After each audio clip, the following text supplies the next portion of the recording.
Hey, what's up guys? This video is all about grids. So say you're designing a floor plan and you're making something and you look at it and each little box in the grid equals 1 foot. So you have a sense of perspective of the overall project.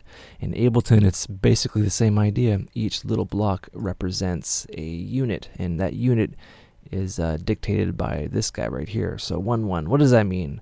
Well, 1 1 is, think of it as like a ratio. So one of these blocks equals 1 bar, right? And you select them like so, and you can zoom in. So then you zoom in a little bit. One of these blocks equals half a bar, right? So you can select a bar. So what is a bar? A bar is a unit of music, and depending on what kind of time signature you're using, 4/4, that is. In 1 bar, there's kind of 4 beats, and you can hear that 1 and 2 and 3 and 4 and 1 and 2 and 3 and 4. Listen. Right? And that is the basis of, most dance music. And that is your grid or your time signature. That is 1 bar, right? So say you zoom out, okay, 1 1, that's cool. You can zoom all the way in. You can zoom in. So you're at quarter notes or quarter bar. You go 16ths. Each one of these is a 16th. You can zoom into one of these bars equals a gajillion or whatever. Yeah, it's quite useful. What you can also do is change your adaptive grid. So it changes adaptively depending on what you're doing. You can go narrow. You can get really fine detail. I stick mine, or narrowest. You can have medium, right? So it's adaptive medium. This is more reminiscent of Cubase and all that fun stuff. I keep it on narrow.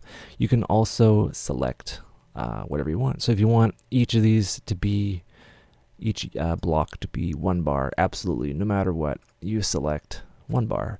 And no matter how much you zoom in, you have 1 bar. But then Ableton does a neat little thing, how it adds in all stuff for you. But you can only select 1 bar, and this is good for arranging. You can also select 1 unit is 8 bars. Right, and you can see that at the bottom here, and it's quite useful, right? You have that.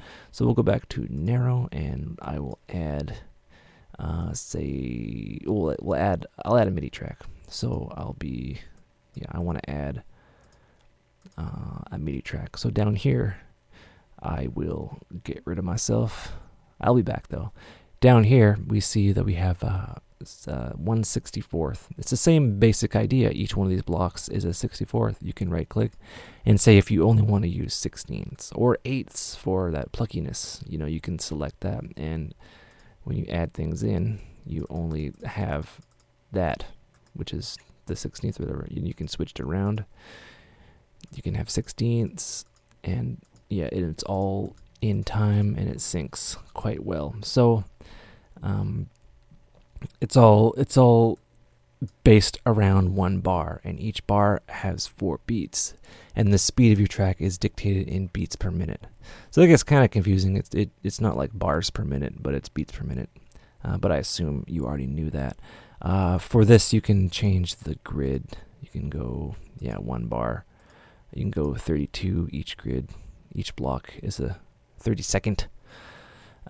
And all that. You can also do the same thing for audio. So say, we're getting into warping later, but if you want to be like, okay, I want these 16ths, so you can have the grid locked onto 16ths, and you can move stuff around and warp that way.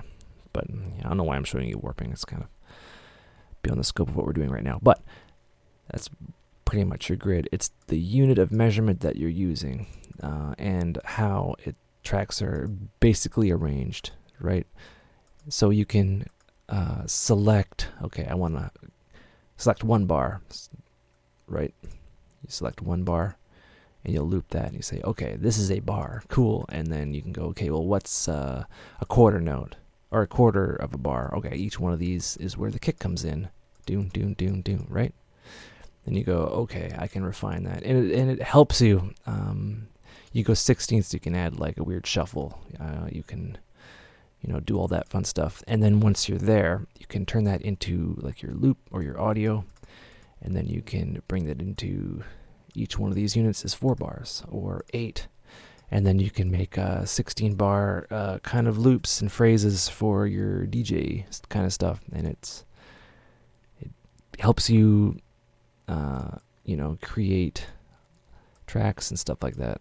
And you have like your unit of measurement that you can always go back to, so you have some perspective, but then you can always go back to 1 bar and edit things in that kind of macro and major type of thing. All right, hope I explained that articulately. I think I did. But yeah, hope you learned stuff, and have a good one.